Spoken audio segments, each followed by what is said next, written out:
حضور اقدس صلی اللہ علیہ وسلم نے فرمایا سلمان اس سے بہتر کیا چیز ہو سکتی ہے کہ میں تو ہر زبان والوں کے لیے نبی بنا کے آیا. وما ارسلنا من رسول الا بلسان قومی، جتنے رسول بھیجے تھے ہم نے انہوں نے اپنی قوم کی زبان میں بات کی ہے. عبرانی ہو، سریانی ہو یا کوئی XYZ کوئی بھی زبان ہو، اس میں اس پیغمبر نے اسی زبان میں بات کی ہے. رسول اللہ صلی اللہ علیہ وسلم ساری انسانیت کے لیے، تمام اقوام عالم کے لیے نبی ہیں، اس لیے ان کی دعوت کو ہر زبان میں آنا چاہیے. یہ امت کی ذمہ داری ہے. اور دور اول کے لوگوں نے کر لیا اس کو.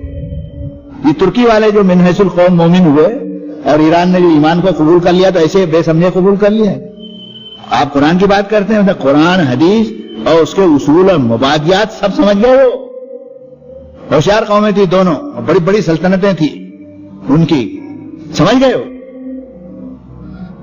اور آپ کی معلومات کے لیے عرض کروں کہ مغلوں کے زمانے تک میں فارسی علوم نے مسلمانوں نے اتنی ترقی کی تھی کہ قرآن حدیث اور فقہ اور سارے فتاوے انہوں نے فارسی کے، بلکہ انہوں نے ایک جھانسا شیطان نے ان کو بھی دیا کہ حکومت بھی فارسی میں ہی چلنے دو. وہ اٹک گئی بات.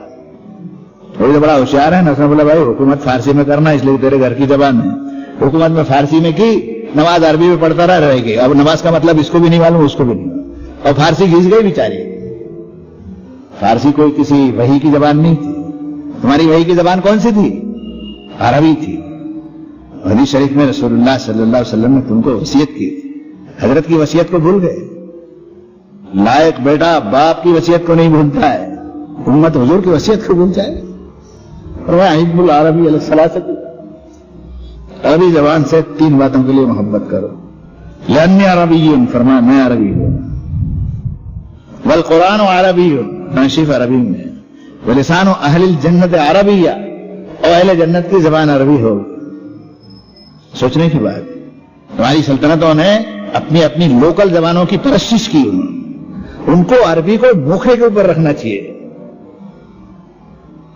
انسانی زندگی کے جو عروج اور زوال کے واقعات ہیں اس میں تم نے اس زبان کو بلندی کے اوپر رکھنا چاہیے کہ ساری زبانوں کو دبا کے رکھ. تو بھی اللہ نے اپنا کام کیا، رسول اللہ نے اپنا کام کیا، صحابہ نے اپنا کام کیا.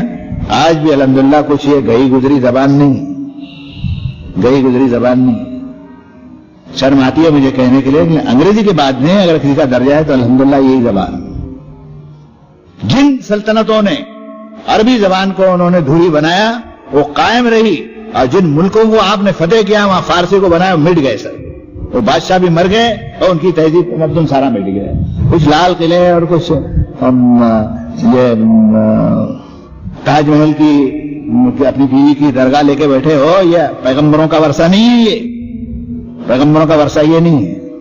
یہ تو ایسی بہت سی قوموں نے ایسے وراثت بڑے بڑے بنائے. میں نے دیکھا ہے دلی میں کورو پانڈو کے زمانے کی جو شلائیں اور اٹالکائیں اور گھوڑے اور کھڑکیاں اور مورتیاں اور ننگے اور عورتیں اور سب ایسا بنا کے رکھا ہے. آدمی کو حیرت ہوتی ہے. لیکن ہم نے اس نظر سے دیکھا کہ اس سے انسانیت کا کوئی فائدہ نہیں.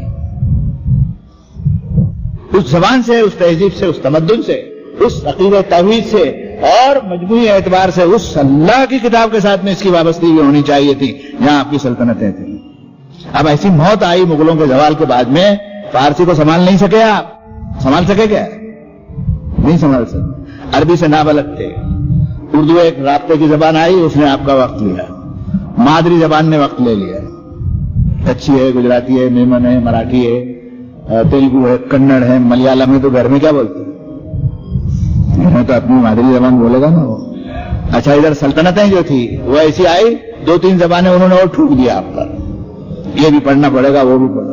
کہیں کہیں تو میں نصاب میں دیکھتا ہوں 6-7 زبانیں آپ کے بچوں کو پڑھنی پڑتی ہیں اور کسی زبان میں بھی پارنگت نہیں ہے. وہ بدھو ہے.